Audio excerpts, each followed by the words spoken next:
Bonjour, vous écoutez présentement la voix de Stéphane Boivin, professeur au département de littérature et communication du Cégep de Trois-Rivières. Mais vous écoutez surtout Honoris Causette, un projet de podcast rendu possible grâce au sens de l'initiative de la Fondation du Cégep et son désir de faire rayonner nos étudiantes et étudiants actuels ainsi que nos diplômés. Peut-être que vous savez que de façon plus ou moins récurrente, les institutions d'enseignement supérieur remettent des diplômes honorifiques à d'anciennes étudiantes ou d'anciens étudiants pour souligner de façon prestigieuse leur parcours exceptionnel ou leur implication dans leur communauté. C'est ce qu'on appelle un honoris causa. Bon, notre podcast n'a pas tout à fait le pouvoir de l'honoris causa, mais on a quand même le pouvoir d'organiser une honoris causette. C'est sûr que ça sonne un peu moins glamour, un peu moins comme un sort qu'aurait gracieusement jeté Hermione à quelqu'un de fort illustre, mais Honoris Causette, c'est quand même représentatif de ce qu'on veut faire avec notre podcast. Piquer une bonne jasette avec quelqu'un qui est passé par notre cégep et qui vit présentement une vie professionnelle saine et signifiante.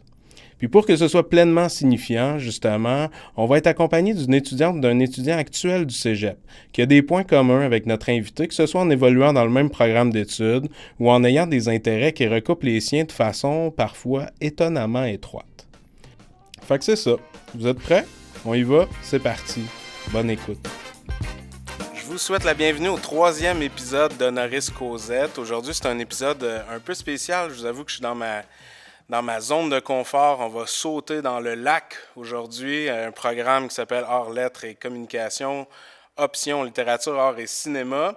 On a une diplômée du programme qui portait un autre nom à son époque. Pas si lointaine, mais à son époque quand même. Donc, c'est une zone de confort pour moi qui enseigne dans ce programme-là, mais en même temps, on sort un peu de la zone de confort du podcast parce que on avait, dans les 2 premiers épisodes, des parcours qui étaient un peu en zigzag, qui se promenaient d'un côté à l'autre. Puis quand on regarde ton parcours, Marie-André, c'est un parcours qui se fait de façon assez unidirectionnelle, qui avance à vitesse grand V. Donc, c'est intéressant de voir quelle particularité ça amène ce genre de parcours-là aussi. Je vous la présente, c'est Marie-André Levasseur qui est avec nous, que je connais un petit peu en plus, donc c'est vraiment agréable de la retrouver dans ce contexte-là.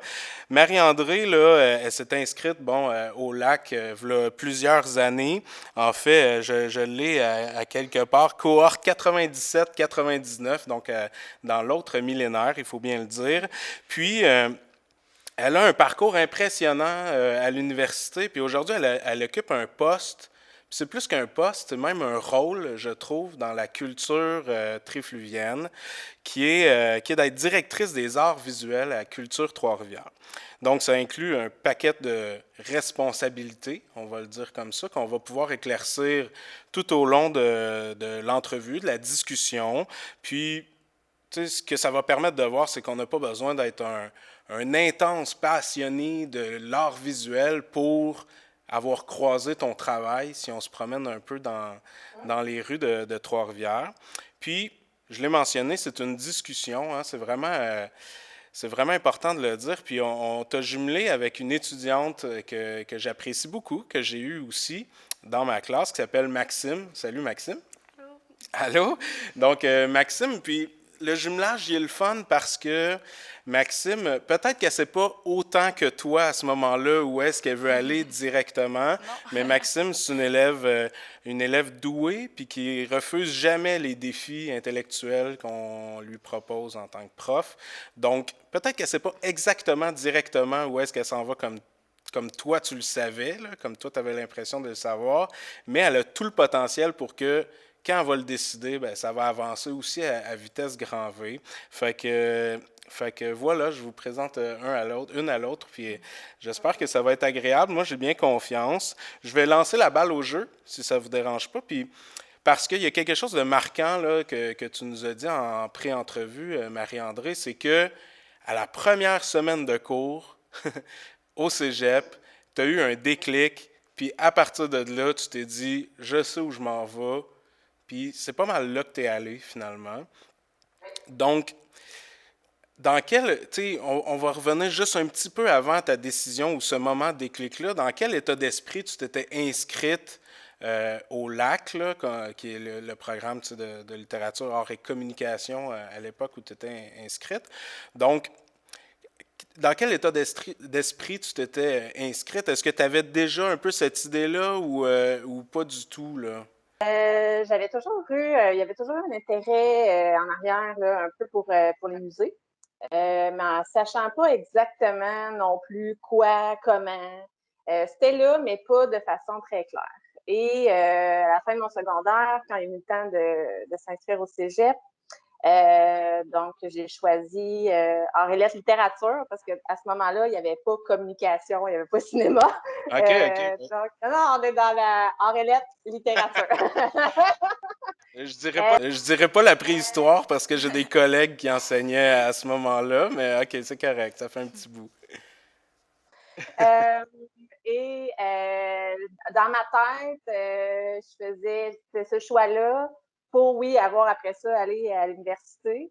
Et j'avais dans ma tête là, prof français-histoire. OK. Sans être très claire, sans être certaine que c'était ça, ben, ça a été comme un peu le premier pas pour mon choix. OK. Puis est-ce que tu voyais comme l'aspect pluridisciplinaire du programme ou qui faisait touche à tout un peu puis qui répondait à tes intérêts dès ce moment-là? C'est sûr, je me souviens que, d'avoir un peu une idée aussi de la liste des cours puis de ce qui allait être abordé, tout ça, pour moi, c'était vraiment super intéressant, autant en cinéma aussi, la lecture. Bon, c'est sûr, c'était vraiment l'écriture, la littérature qui était le highlight, si je peux me permettre, là, Oui. par rapport à mon choix. Euh, mais après ça, oui, c'est comme j'ai dit en pré-entrevue, première semaine, j'ai tellement là, que j'ai l'impression, mais là, je suis pas certaine que c'est ça. Mais, exemple, première journée, première semaine, première journée, premier cours, on dirait que c'était comme, je l'ai su, c'est dans la première semaine, assurément. Puis quand je suis rentrée au cours d'histoire de l'art, j'avais hâte parce que c'est quelque chose qui m'intéressait beaucoup. Puis je me souviens d'avoir eu le déclic, d'être sortie de là en disant ah, c'est ça que je veux faire. C'est histoire de l'art. Il n'y a plus de prof de français histoire, c'est histoire de l'art. Puis là, c'était focusé là-dessus dès la première semaine. Ça a vraiment été plus gros qu'un déclic, là, je dirais. Là. Puis rapidement, j'ai comme regardé un peu avec l'histoire de l'art qu'est-ce qui pourrait m'amener où. Puis j'ai rapidement compris que je pouvais, enfin, j'avais peut-être trouvé le chemin pour me rendre dans les musées. Fait que clairement, ça a été ça. Le déclic là, de cette première semaine-là. Puis, dans les différents cours qu'on avait, on aura l'occasion avec les questions que vous allez me poser d'en reparler, mais je me souviens aussi beaucoup que cette espèce de toucher un peu à tout de différentes façons, par différents moyens, d'avoir différents contacts avec différentes formes d'art m'a beaucoup amené à un éveil. Puis c'est quelque chose qui a vraiment été très forgeant là, pour moi. Puis, fait que t'avais un intérêt, mais t'avais pas des connaissances à la base qui t'amenaient automatiquement vers là avant cette première expérience-là, mettons, là. Non, moi, au secondaire, j'ai fait le programme d'éducation internationale. Donc, c'était évidemment ouvert sur le Ouais. monde, sur les cultures, etc. Ah, puis ça ramène loin, là, mais tu sais, c'est comme gênant de dire ça. J'étais dans la première cohorte, tu sais. On est comme les premiers finissants. Ça me met de l'âge, là. C'est comme, ça fait mal. Puis oui, bon, ben tu sais, c'est ça, nous, on a mis l'emphase là, sur comment c'était un déclic, là, puis que dès le premier cours, là, ça a été comme une révélation, mais aussi, tu as mentionné que ce que t'avais apprécié au lac, c'était aussi le fait que ça soit un peu touche à tout, tu sais, parce qu'on a comme un peu le parallèle entre, OK, je sais que c'est exactement ça que je veux faire, mais est-ce que le fait, comme tu as mentionné, là, que ça soit touche à tout, puis qu'on aborde l'art par différentes façons, puis par différents moyens. Est-ce que c'est ça qui a pu te dire, parce que tu aurais pu, disons, aller en art visuel ou te concentrer plus sur ce qui a été ton flash. Mais, tu sais, c'est quoi, dans le fond, qui fait que ce programme-là, qui est quand même assez large, assez pluridisciplinaire, comme on a dit, là, qui fait que c'était quand même intéressant de rester dans cette pluridisciplinarité-là, malgré le fait que tu avais comme compris dès le départ là, où tu t'en allais? J'ai pas voulu changer, exemple, de branche pour m'en aller en art visuel. Je voulais pas être artiste. Je voulais les mettre en scène, si on veut. Donc, tu sais, exemple, bon, ben, les prestations qu'on a pu faire, des lectures publiques et tout ça à l'occasion, ben, tu sais, ça permet aussi ensuite d'être à l'aise devant un groupe, d'être à l'aise devant une salle, d'être à l'aise devant la caméra, ce qui permet après, dans ton métier, de ne pas être stressé pendant 3 jours parce que tu as une entrevue ou une conférence de presse ou une prise de parole devant des personnes que tu pensais jamais prendre la parole. Donc, ça l'a amené cette facilité-là, je dirais, tu sais, au niveau, mettons, bon, de la rédaction, tu sais, j'imagine que vous en faites encore pas mal. Oui, tout à fait, oui. Ben, tu sais, la rédaction comme telle est au cœur de mon travail et en même temps, au niveau de la démocratisation aussi. Donc, tu sais, on n'est pas dans d'expliquer les choses pour que les gens le comprennent, mais que ça soit pas trop long à lire, la syntaxe, quand on fait des expos, des expositions, c'est la même chose. Donc, je pense que, tu sais, on me dirait, demain matin, tu as le choix de rechanger de programme, puis tu sais, je prendrais exactement la même chose parce que je pense que tous les cours, d'une certaine façon, il y a des acquis qui te restent après pour la suite des choses, même si c'est pas totalement dans ton cours ce que tu vas faire comme devoir ou tout ça, tu sais, dans le travail, c'est pas totalement ça, mais il y a tellement des liens à faire que je pense que ça a été quand même des clés importantes. Là. C'est que c'est pas direct, mais ça offre quand même un bagage plus complet, là, qui est quand même très concret à ce qu'on comprend. Là. Oui, c'est ça, Non, c'est mais ça, tu ouais. sais, sans parler d'être plus complet, parce que le but, c'est pas de parler non plus contre un programme ou quoi que ce soit, mais c'est le côté créatif, tu sais, qui, toi, te rejoignait peut-être moins comme un parcours d'artiste, puis d'approfondir ta démarche, mais plus d'avoir le côté peut-être un peu plus théorique ou d'avoir le recul sur toute cette matière-là. Puis ta vie de programme, ça a été comment? Comment tu te sentais au cégep? Tu sais, je te ferai un parallèle avant, si tu veux. Ben oui. Tu sais, par rapport, comme pourquoi que j'ai pas été aux arts, tu sais, comme une artiste, mon besoin, puis le travail de commissariat quand on fait une expo, c'est un peu comme être écrivain. Je vais vous faire le parallèle comme ça, là. Tu sais, dans l'image, là, je vous dirais que l'expo comme telle, c'est le livre. Les salles, ce seraient les chapitres. Les murs, les phrases, puis les œuvres, les mots. Bon, c'est assez simpliste comme image, mais quand même. Et moi, c'est là-dedans que je me voyais pour, comme je disais tantôt, mettre en valeur le travail des artistes. Fait que c'est vraiment, moi, je ne voulais pas être artiste, mais être vraiment celle qui les met en lumière. Ouais, une animatrice culturelle, finalement. Pas tout à fait. Non? Ben, c'est parfait, j'aime ça. C'est parfait, mais je comprends aussi ce que tu veux dire. Mais moi, je pense qu'il y a quand même une animatrice culturelle derrière tout ça. Pas tant animateur devant la caméra, mais d'animer la culture. Ça, je pense que tu le fais, puis tu l'as fait quand même auparavant.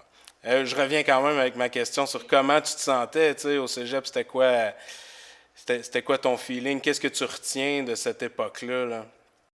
Ben, moi, personnellement, je retiens une super belle période, super dynamique. Tu sais, j'ai plein de beaux souvenirs. Puis, tu sais, je retiens aussi surtout l'effet de gang. Tu sais, dans le programme, on a été plusieurs là, à être ensemble. Là. On est vraiment comme un noyau, là, si je peux dire. Puis on était toujours assis au milieu des classes quand on était dans les mêmes Ouais. groupes. J'ai même souvenir que des profs, ils nous avaient appelés comme ça. Là, eux autres, c'est le noyau, eux autres, c'est le noyau. Puis ça a été des beaux échanges avec ces personnes-là. C'est des personnes qu'on recroise occasionnellement. Puis c'est comme si la veille, on s'était vus. Ça l'a amené beaucoup d'échanges, beaucoup de co-création aussi, de travailler même des projets en équipe. de faire plus de projets qu'il fallait en faire de toute façon, tu sais, essayer de vraiment d'amener à aller encore plus loin que ce qu'on nous demandait.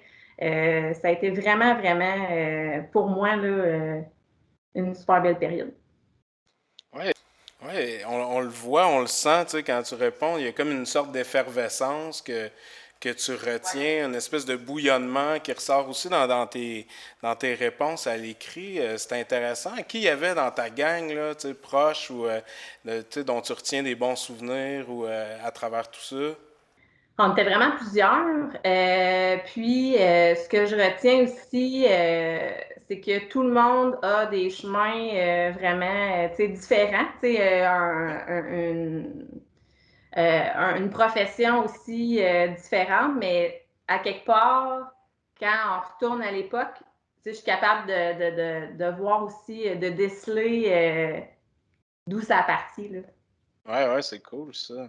Mais ça, c'est moi, en tout cas, de mon point de vue de j'ai les pieds dedans en ce moment, là, c'est vraiment une caractéristique du lac, là, tu sais, on n'est pas énorme, donc comme tu l'as dit, l'effet de gang, là, tu sais, il est, je pense, pas mal plus présent que dans d'autres programmes plus larges. Donc, ça aussi, tu sais, je trouve que tu l'as bien souligné, là, puis je suis 100% d'accord avec toi, là, tu sais, l'effet de gang il est fort parce qu'on n'est pas beaucoup, mais aussi parce qu'on est motivé par des intérêts similaires, là, tout ce qui est ben, autour de ça, la littérature, les arts et tout. Puis, en tout cas, moi, ça résonne avec moi, ce que tu dis là-dessus beaucoup, là. Oui, il y a la curiosité en commun, hein. Ben, C'est un c'est peu ça, ça, c'est la ça. curiosité par rapport à la Exact. culture. L'ouverture Qui, d'esprit aussi, ouais, beaucoup, c'est là. ça, Ouais. exactement. Fait que c'est intéressant de voir ça. Puis c'est là qu'un petit programme, des fois, peut avoir ses avantages, si on veut, de pouvoir se retrouver, d'avoir des classes qui sont assez homogènes, avec quasiment tout le temps la même gang autour de nous. Fait que ça crée des souvenirs qui sont le fun, ça crée des souvenirs qui nous restent à travers tout ça, parce que le milieu de vie est important aussi au cégep, là, c'est ce qu'on se rend compte aussi avec ce podcast-là. Tout le monde retient leur gang, les gens autour, qu'est-ce qu'ils ont fait, les projets en classe, puis en dehors de la classe, finalement, à travers tout ça. Il y avait des professeurs avec qui tu te sentais comme bien, que tu as gardé en souvenir, etc. Ben oui, tu sais, j'avoue, la réflexion aussi en lien avec la pré-entrevue, tu sais, m'a amené un peu à me replonger dans tout ça. Oui, il y a des profs que je retiens effectivement, précisément pour des gestes tu sais, des gestes qu'ils ont fait, ce qu'ils ont dit, ce qui était même, puis ce qui transcendait aussi dans leur cours. Il y en a d'autres que, tu sais, je me souviens de certains échanges qu'on a eus avec d'autres. Tu sais, c'est vraiment, je pense qu'à chacun, ils ont quand même réussi à me marquer d'une façon ou d'une autre. Puis je trouve que ça a vraiment nourri, tu sais, l'expérience, mais aussi le après, parce que, tu sais, il y a des profs aussi que j'ai eu à recroiser dans mon parcours Ouais. professionnel. Puis ça amène une belle, des beaux échanges aussi, puis tout ce que ça a pu apporter. Puis, je me mets aussi à leur place, dans le sens que des fois, comme prof, on se souvient un peu de la gang ou on se souvient de certains étudiants plus que d'autres. Il y en a que j'étais contente qu'ils se souviennent de moi, pas parce que j'ai fait des mauvais coups, mettons. Ouais, ouais, ouais. Oui, oui. Ça doit être très difficile à gérer, là, Marie-André Levasseur dans une classe. Là, ça doit être le gros chaos, c'est sûr. Moi, j'ai des collègues, là, je sais qu'il y a des collègues à moi là, qui ont fait partie. J'aimerais ça que tu les nommes. C'est un bel hommage quand même à leur rendre. Ben, dans les profs que j'ai en tête là, qui me reviennent, il y a Claude Lamy, que maintenant il est à la retraite, je Oui, pense. oui, effectivement. Oui. Qui a été super impliqué au lac aussi, oui. Ouais, c'est ça qui était bien trippante. Ouais. Il y a Maryse aussi. Là, hey, moi, je suis pas bonne d'un nom. J'ai Ouais, oublié c'est le nom de Marie famille. Saint-Pierre. Marie Ah, Saint-Pierre. merci beaucoup. Ça fait plaisir. Marie Saint-Pierre aussi, son côté très humain, était très proche en tout cas, moi, je me souviens de notre gang, mais elle devait être proche de tout le monde, mais en tout cas, tu sais, cette proximité-là qu'elle arrivait à développer, puis les liens forts aussi qu'elle a su développer avec certains, je me souviens de ça. Il y a Marie-André Grouac, parce que c'est elle, le premier cours d'histoire de l'art, c'est elle qui le donnait. Il y a Rita Pinchot aussi. Oui, qui est nouvellement retraitée, dont on s'ennuie. Pour les cours aussi, elle a fait en lien avec l'histoire de l'art. On a eu d'autres cours aussi. Puis, de façon anecdotique, elle nous faisait un peu toucher à l'univers poétique puis de performance avec son amie Monique Juteau. Puis je me souviens de certaines, des fois que Monique a été invitée, ben là, je l'appelle Monique parce que maintenant, je la côtoie aussi, parce que c'est une artiste, je côtoie son mari aussi, fait que bon, à cette heure, c'est autre chose. Mais je me souviens aussi de ça. Puis il y a Marc-Claude Brasseur, avec qui ça a été vraiment, vraiment chouette là, toujours, tu sais, elle était très, très dynamique, très présente. Je disais ça que c'est ce que je me souviens un peu aussi. J'ai l'occasion aussi de la croiser occasionnellement. Donc, vous êtes deux pétillantes, là. Ça doit être assez.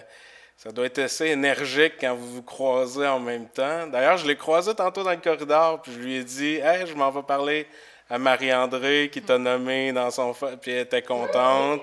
Elle dit « Ah, j'ai un petit frisson. » Tu connais sa capacité à frissonner facilement et fortement. Fait que, ouais, c'est ça. Elle était super contente de ça. Elle était super honorée à te passer le bonjour en même temps. Ah, c'est gentil, c'est gentil. Ouais, c'est cool.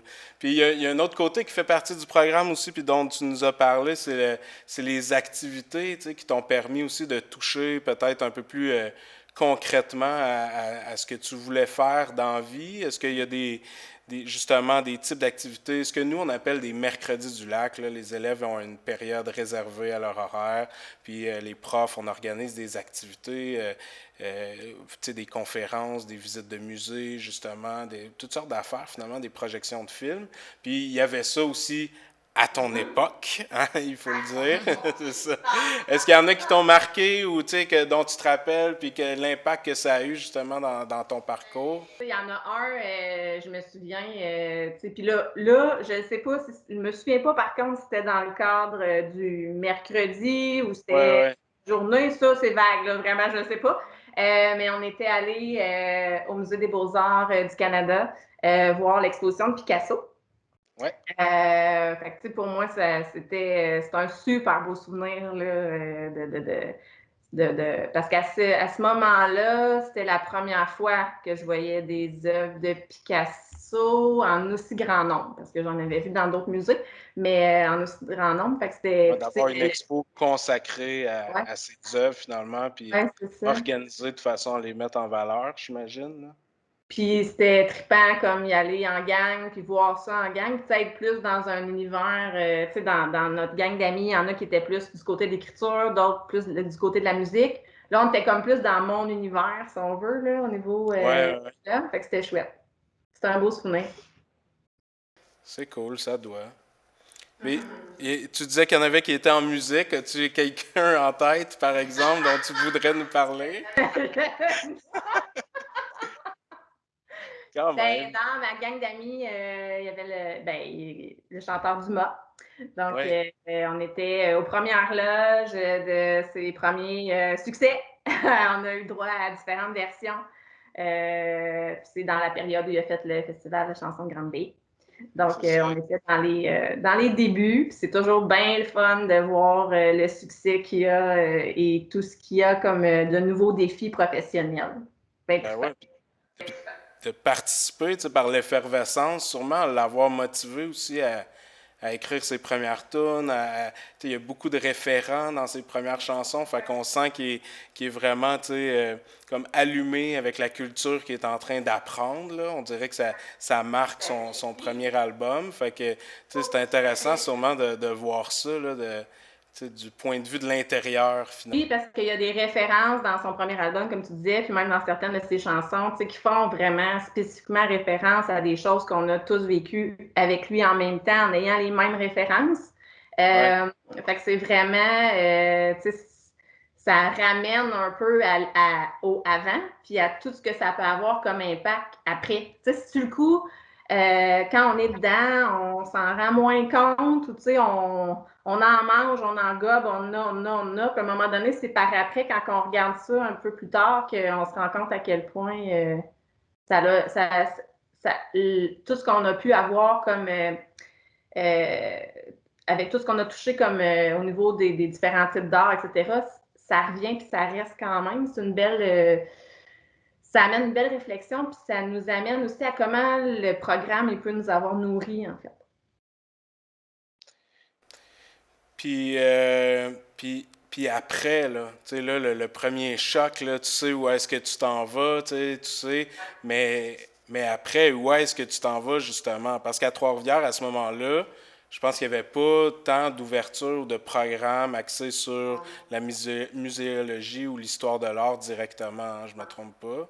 Inévitablement partir de Trois-Rivières pour aller à Montréal ou à Québec.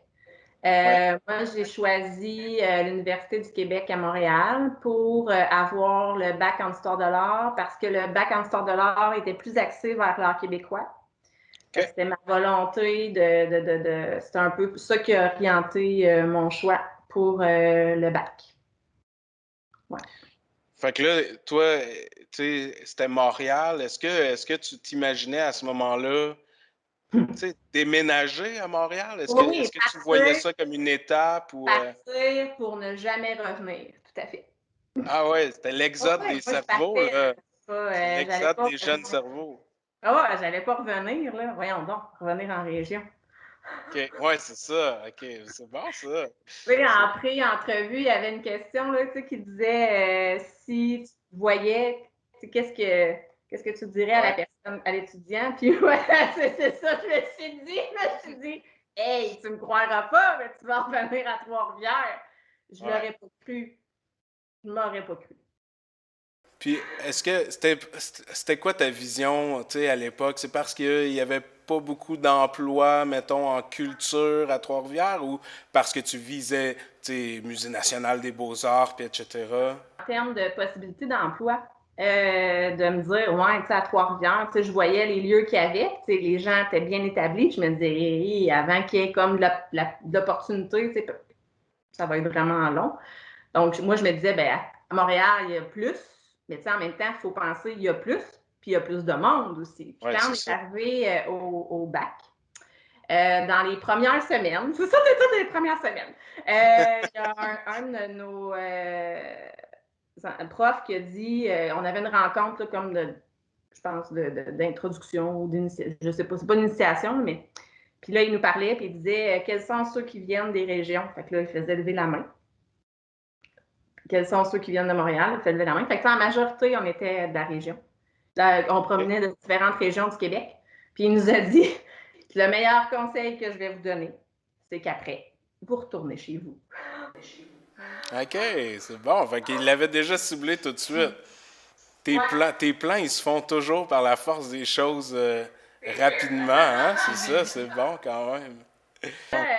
En l'écoutant, je me suis comme dit, OK, bon, ben, c'est peut-être pas bête. Je vais voir, je vais rester ouverte aux possibilités. D'abord, je ne vais pas me dire, je vais à Montréal pour rester à Montréal. OK. Puis ça a été comment après, là? T'as fait ton bac, puis pour aller là où tu voulais aller, il fallait que tu rentres à la maîtrise aussi. C'était pas une maîtrise où c'était facile, hein? C'était contingenté, c'est ce que... À l'époque, parce que ça dépend des années, à Ouais, cette période-là, ils prenaient 20. J'ai 23 dans la tête, mais c'est peut-être 20 ou 25, je me souviens pas, ouais, personne. ouais, ouais. Et comme je voulais faire la maîtrise en muséologie, ben, comme vous le savez, il y a des musées de différentes disciplines. Donc, les personnes qui veulent aller en muséologie proviennent de tous les programmes. Bio, biologie, enseignement, histoire de l'art. Il y a comme beaucoup, beaucoup, beaucoup de candidats potentiels. Là, je Ah, il me y a disais, mon... il y a une concentration, là. C'est pas vraiment juste ceux en histoire de l'art qui s'en vont là directement. Là, on peut penser à des musées d'histoire naturelle ou musées de la guerre ou plein d'autres choses. Là. Moi, dans ma cohorte, il y avait beaucoup qui provenaient de l'enseignement, de l'histoire. Il y avait une biologiste aussi pour travailler dans les zoos. Parce que zoo, c'est un musée. Ouais. Donc, la différence, c'est la gestion de la collection. Là. Ils vont gérer les naissances et les décès. Mais c'est différent d'une collection de tableaux, par exemple. Fait que c'est ça. Fait que je pense que ça a été le stress le plus grand en me disant si ça fonctionne pas, si ça fonctionne pas, si ça fonctionne pas. Par contre, pour la maîtrise, moi, ce qui m'a aidé, c'est qu'au bac, finalement, je me suis trouvé un emploi à temps partiel à Trois-Rivières, dans une galerie d'art qui s'appelle la Galerie d'art du Parc. Et j'ai travaillé là pendant mes études. Ce qui m'a permis, quand j'ai fait ma demande de maîtrise, j'avais un bon appui de l'équipe de leur part. Et j'avais déjà, parce que la maîtrise en muséologie, c'est une maîtrise professionnelle. Donc, il y a une année de cours. Après ça, il y a un stage, puis un travail dirigé. Donc, il n'y a pas de thèse ou de mémoire. Ouais. Et moi, il y avait déjà un projet qui était dans les cartons, si on veut, puis c'est devenu mon projet de maîtrise. Fait que quand moi, j'ai fait ma demande, j'ai dit que j'avais un travail dirigé déjà. Le sujet serait ça, il y aurait déjà des retombées, puis il y avait en fait déjà une exposition qui était prévue. Fait que tout était comme seté, ce qui me donnait peut-être des chances d'être acceptée. Donc, j'ai été acceptée, j'ai fait la maîtrise. Quand j'ai fait la maîtrise, je travaillais encore à la Galerie d'art du Parc. Et moi, j'ai déménagé dans la région, en fait, après le bac. Fait que je voyageais et travaillais à temps plein. Donc, ça a commencé mon beat là, un peu de fou à cette période-là. Ouais. Ben, vas-y, Maxime. Oui, ben, tu sais, on parle de contingentement, puis de tout ça, ce parcours précisément planifié, puis qui s'est déroulé comme ça aussi, là, comme prévu. Mais aussi, tu sais, le voyagement, là, comme tu viens de mentionner, puis tout, tu sais, puis retour en région, on va à Montréal, vice-versa. Mais c'est tellement linéaire comme parcours, puis, tu sais, comme j'ai dit, ça s'est déroulé comme prévu. Est-ce que à certains endroits, au contraire, ça n'a pas soulevé des remises en question, tu sais, parce que nous, en tout cas moi, à mon âge, je me fais beaucoup dire, tu sais, garde-toi des portes ouvertes, puis des plans B, ici et ça, mais là, on a comme pas eu besoin de plan B, là, ici. Fait que, est-ce que, tu sais, parfois, ça a comme fait l'effet inverse de, tu sais, je suis-tu trop, est-ce que je sais trop où je m'en vais quasiment, tu sais, c'est surtout vu que c'était contingenté aussi, c'est un peu... Oui, bien, tu sais, ce que je m'étais dit quand c'était contingenté, je me suis dit, bon, ben sinon, je vais m'essayer aux études supérieures à l'Université Laval à Québec, qui n'est pas la même, tu sais. Puis, en fait, c'est parce que la maîtrise en muséologie, c'est une maîtrise conjointe en plus entre l'Université du Québec à Montréal et l'Université de Montréal. Fait que tu peux pas t'inscrire aux deux, tu t'inscris à la même. Fait que c'est un ou l'autre des universités. J'en avais pas de plan B. Pas en tout. Ben non. Pas en tout. Ben, c'est parfait. Je me disais, c'est peut-être ça qui était effrayant de mon point de vue. Tu sais, des fois, on se pose la question, genre, si tu ferais pas ça dans la vie, qu'est-ce que tu ferais? Tu sais pas. Bon, ben, c'est magique en même temps. Il y a quelque chose de magique de dire je fonce, puis je vais, puis ça va se passer de toute façon, tu sais, sans vouloir être psychopop, là, tu sais, de dire on y va, puis... Sinon, j'aurais peut-être fait d'autres choix, là, dans le sens que j'aurais peut-être travaillé plus longtemps, puis après ça, réessayé la maîtrise. J'aurais pas été à maîtrise, j'aurais peut-être appris sur le terrain, ou c'est ça, il y a comme plein de... Puis en même temps, c'est sûr que dire je m'en vais, je vais être muséologue dans la vie, mettons, dans ma famille ou mon entourage, il n'y a pas de muséologue. C'est sûr que là, maintenant, dans ma vie, il y a beaucoup de muséologues autour de moi, mais je ne sais pas. Bon. Puis, mais là, y a-tu des débouchés? Il n'y a pas beaucoup de, les petites opportunités d'emploi, tout ça. Puis, à un moment donné, moi, ce que je me disais, c'est, il faut un poste. Pas 8. Ouais. Ben, c'est ça aussi, c'est que non seulement c'est un plan, mais c'est aussi un plan dans, comme qu'on vient de souligner, un univers un peu pas tout à fait stable, pas tout à fait sûr, là, tu sais, toute la culture et l'art et tout. Fait que ça aussi, ça rajoute un peu à pas au risque, là, mais oui, tu sais, un peu, tu sais. En effet. Comment ça s'est passé, justement? Tu sais, ce qui est le fun, c'est que tu évoques quand même le fait que tu y serais arrivé. Hein? Et même si tu n'étais pas rentré, tu sais, j'aurais pris un autre chemin, j'aurais passé par le terrain aussi, puis c'est pas juste la maîtrise nécessairement qui aurait fait. Puis, tu sais, c'est le fun de voir que. Puis, tu es bien placé maintenant pour faire des RH, entre autres, là, tu sais, des ressources humaines, de dire, ben, go, là, trouve une job dans ton domaine, puis va chercher de l'expérience. Puis cette expérience-là va peut-être être plus dure à aller chercher sur le coup, mais va être plus payante à moyen terme, mettons, sur le plan de ta carrière. Tu sais, l'autre chose que je me disais, tu sais, mettons, au cégep, tu sais, quand on disait, moi, je recommencerais rien, peut-être que la seule chose que je ferais, c'est d'avoir l'audace. Parce que, bon, à ce moment-là, je me disais, ben voyons, je suis juste au cégep, ils me prendront jamais. Fait que, tu sais, l'audace d'aller porter un CV pour avoir un emploi à temps partiel, là, tu sais, Ouais, d'été, mettons, là, de ouais. cogner, justement, là, à la Galerie d'art du Parc ou à d'autres musées, puis de dire, hey, moi, je suis, tu sais, je suis disponible à amener mon CV. Puis moi, je me disais, ben, j'ai pas d'expérience, j'ai juste les études, fait que je n'y suis pas allée. Puis là, pour vivre aussi, tu sais, depuis plusieurs années, avoir des équipes de travail, ben, en même temps, des jeunes du cégep, là, on les veut, là. On veut qu'ils Ouais, viennent c'est ça. travailler. Fait que, tu Il sais, y a il y de a la comme un, place.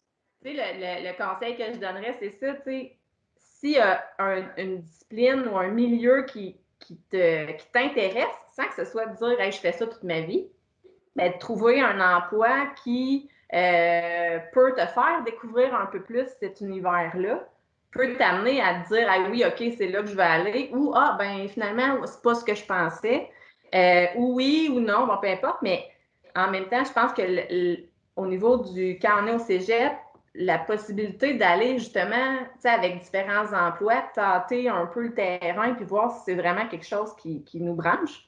Euh, je trouve que c'est des belles opportunités que les étudiants devraient saisir. Même Ouais, si puis c'est en Nord-Élette. ouais, mais c'est ça, mais c'est le fun ce que tu dis parce que comme tu disais, peut-être qu'à ton époque, ça semblait plus fermé ou alors qu'aujourd'hui, tu sais, t'es à la bonne place pour nous confirmer qu'il y en a de la place, vous en cherchez du monde, vous en cherchez des cégepiens, des cégepiennes qui vont tu sais, s'impliquer dans la culture, puis tu sais, il y a de la place pour ça, puis il y a des emplois pour ça, parce que des fois, c'est une insécurité hein, d'aller, tu sais, de se diriger vers la culture, là, puis là, t'es la bonne personne C'est ça. pour un peu pallier à ça, c'est le fun. Il y a quand même, c'est ça. Puis, tu sais, ce qui est intéressant aussi avec le type d'emploi, tu sais, ben là, je parle plus pour les institutions muséales, mais tu sais, la majorité sont ouvertes à l'année, ce qui fait que l'étudiant peut continuer à aller à l'école, puis donner ses dispos, puis travailler, tu sais, selon ses disponibilités. Euh, c'est vraiment une opportunité à saisir, je pense, pour aller justement essayer des choses, puis voir des milieux de travail.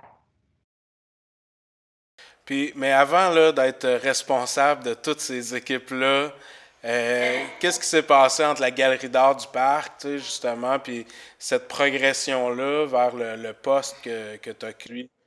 Ben, dans le fond, à la Galerie d'art du Parc, quand j'étais au bac, j'étais guide animatrice.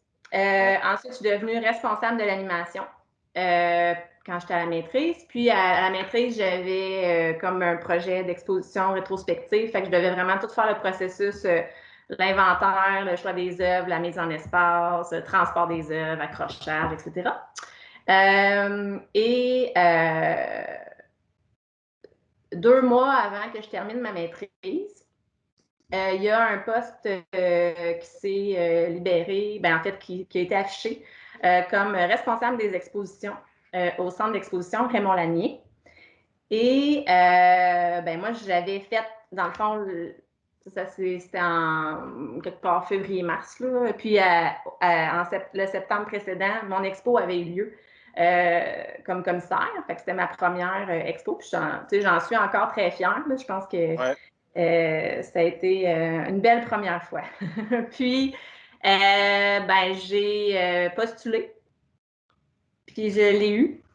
Donc, 2 mois avant de terminer ma maîtrise. C'était un emploi à temps partiel qui était comme partagé avec un emploi à temps partiel à la Biennale internationale d'estampes contemporaines de Trois-Rivières comme directrice administrative. Donc, j'avais un temps plein avec 2 employeurs. Fait que ça faisait mon affaire.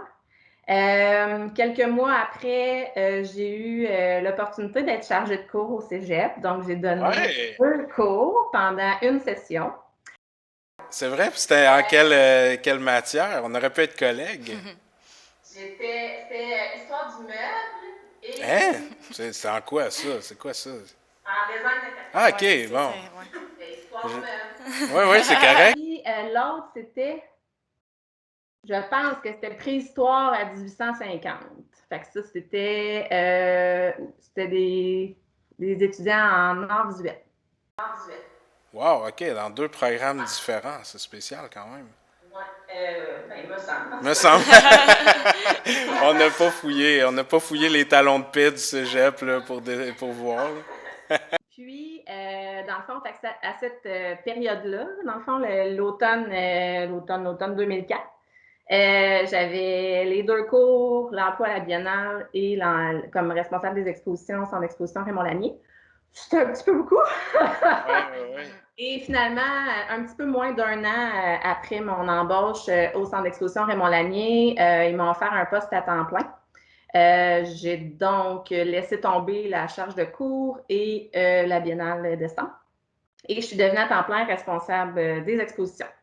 Et de fil en aiguille, directrice du centre d'exposition Raymond Lanier, ensuite directrice des arts, du centre d'exposition Raymond Lanier et des arts visuels.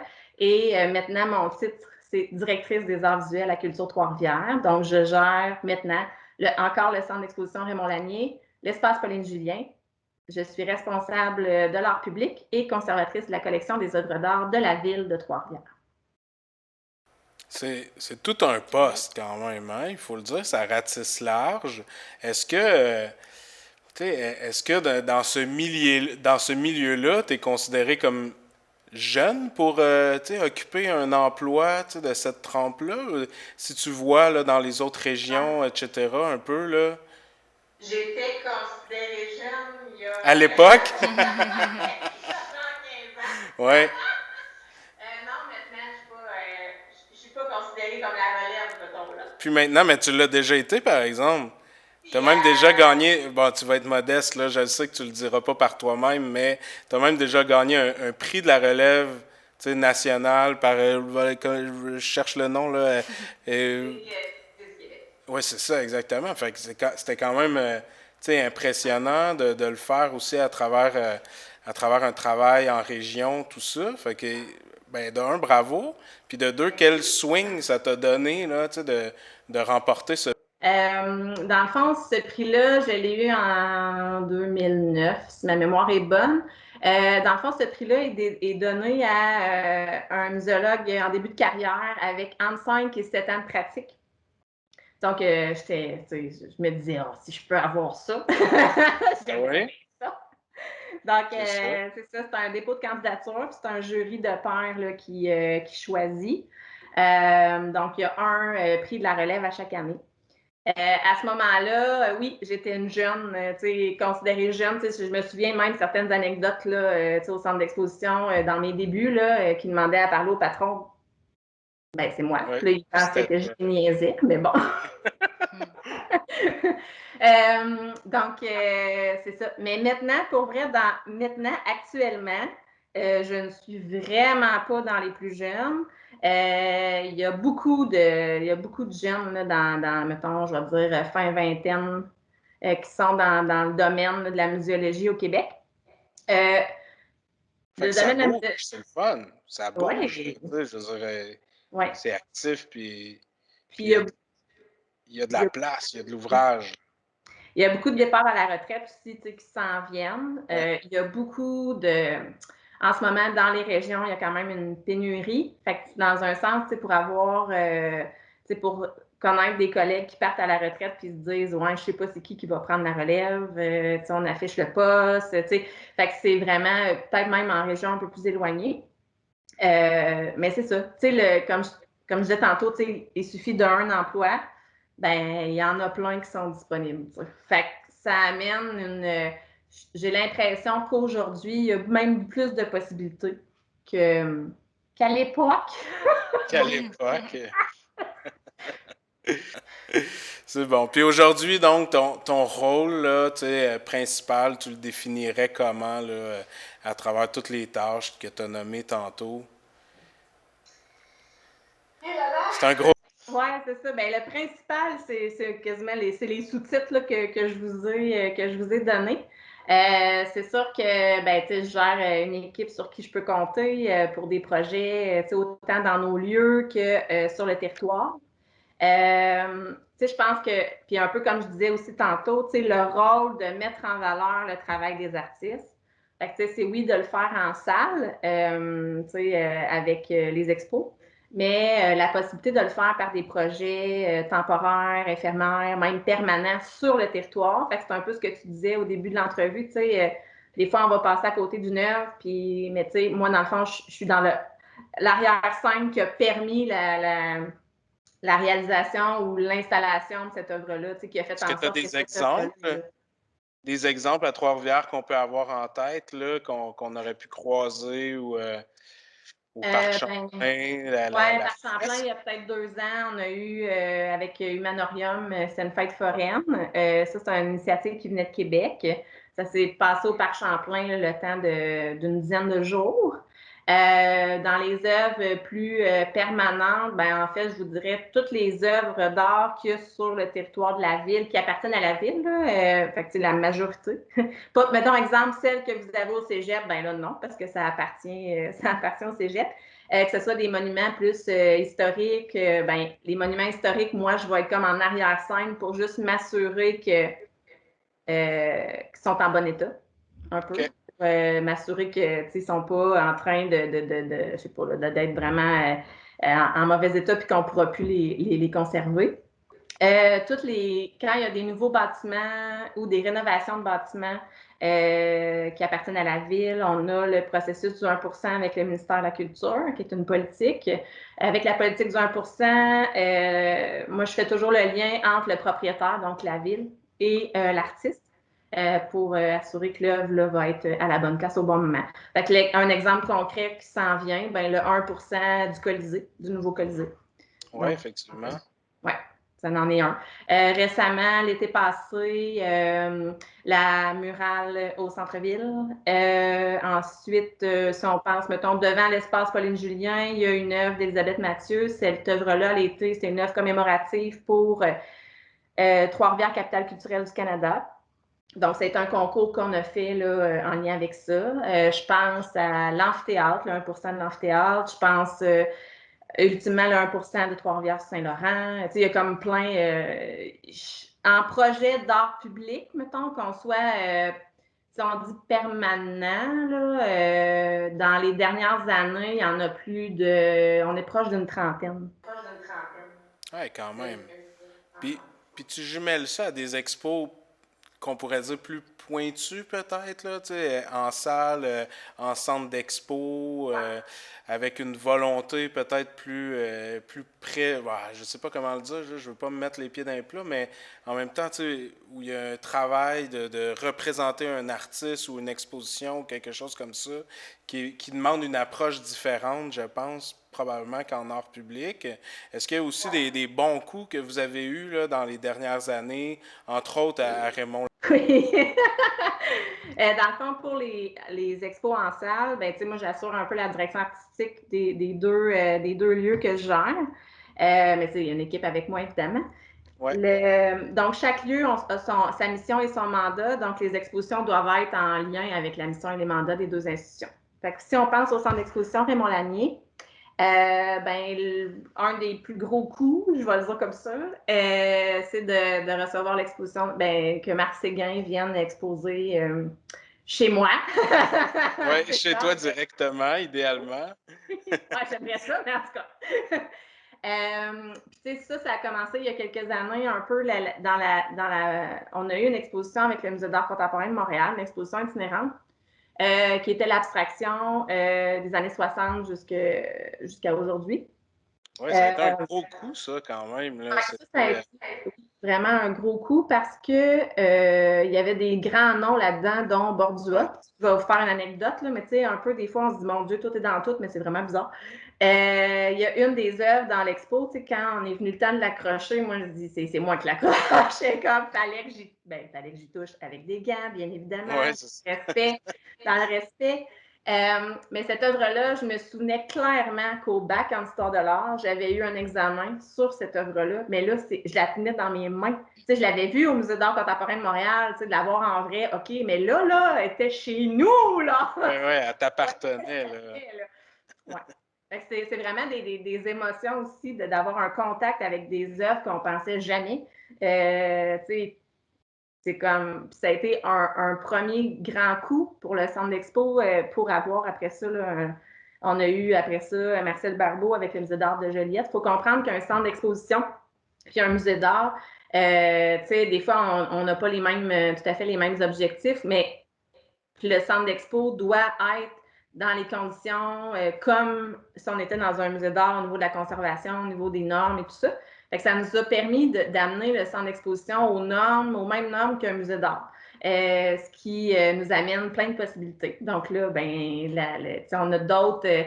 On essaie de faire une programmation au centre d'exposition Raymond Lanier pour, au niveau de la démocratisation de l'art contemporain et de l'art actuel, essayer de faire découvrir différents artistes, différents médiums aussi au public, puis permettre à ces gens-là d'avoir un contact avec ces expos-là puis ces artistes-là sans se déplacer dans une autre ville.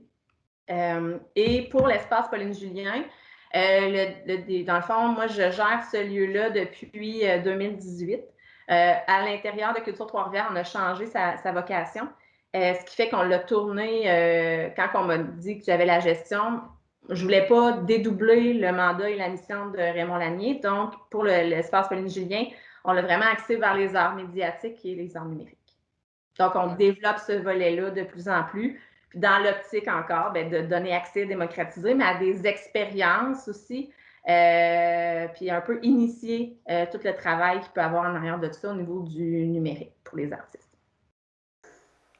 Mais, tu sais, Marie-André, quand on t'écoute, là, ce qu'on voit, c'est que tu as une responsabilité qui est touche à tout et qui est aussi pluridisciplinaire que ce que tu as acquis au lac comme approche, tu sais, de toucher un paquet de choses, autant valoriser la culture régionale, essayer d'avoir aussi des artistes plus établis, puis de bâtir une crédibilité aussi autour de notre culture régionale, de nos institutions, etc. C'est intéressant. Puis ben, c'est dommage, évidemment, que l'expo sur Marc Séguin. J'ai mis mon T-shirt, t'avais-tu vu? Je sais pas si tu voyais de loin. J'ai mis mon T-shirt de Marc Séguin pour te faire plaisir. Mais en même temps, te faire plaisir, mais il doit avoir, ça doit être un peu doux amer, là. Ça doit être un peu aigre-doux comme moment à cause de la COVID, justement, que ça a été reporté. Ça aurait été, c'est sûr, un gros coup Ça va être un gros coup quand on va Pardon? pouvoir le présenter. Ça va rester un gros coup.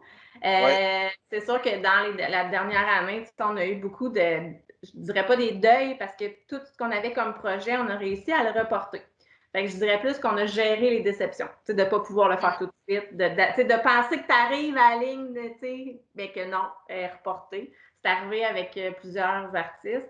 Puis il y a des expos là, que moi, j'ai vraiment hâte de présenter, entre autres, une exposition de Ludovic Bonnet. C'est magique comme expérience, c'est hallucinant. Dans le sens que ça nous fait vivre des souvenirs, puis c'est vraiment une expérience vraiment chouette. T'sais, moi, je suis sortie de l'expo quand je l'ai visité, là, je criais. Là. C'est genre. Fait que ça vous donne une idée. Puis l'artiste était là, puis là, il m'avait dit c'est là finalement que tu veux aller mon ami. Puis là, ma deuxième réflexion a été ah ouais, mais tu penses que ça rentre? Parce que là, c'est ça. Des fois, il faut doser.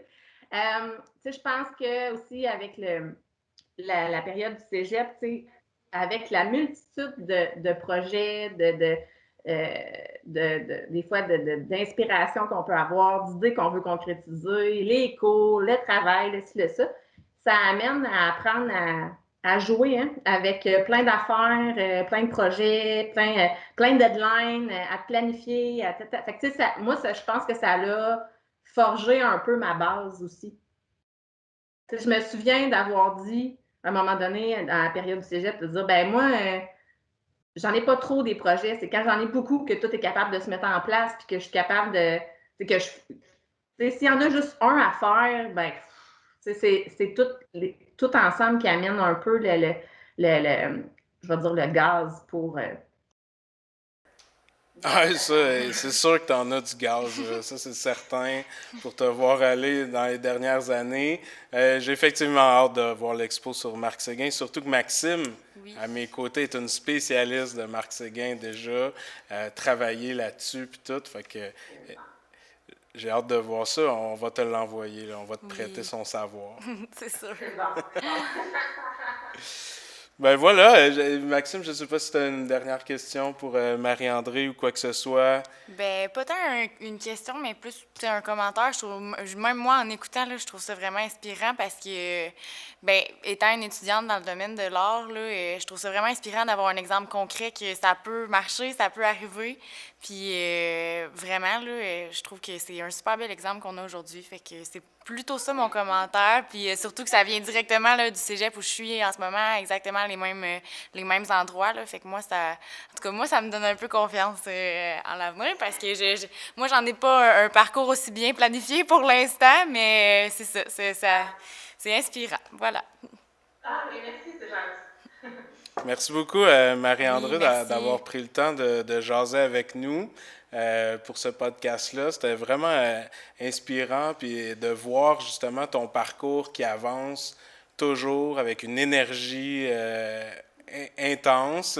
Puis c'est le fun de voir ça parce que derrière ça, il y a une passion puis qui était là dès ta première semaine de cours, hein, il faut le dire. Fait que je t'imagine aussi sortir de ton premier cours quasiment avec les mêmes les baguettes en l'air en train de dire je l'ai trouvé puis tout ça. Fait que je te remercie beaucoup d'avoir pris le temps, c'était super agréable de jaser avec toi. Oui, merci. Merci pour ce retour dans le temps. C'est bon, on se recroise bientôt. Bye bye.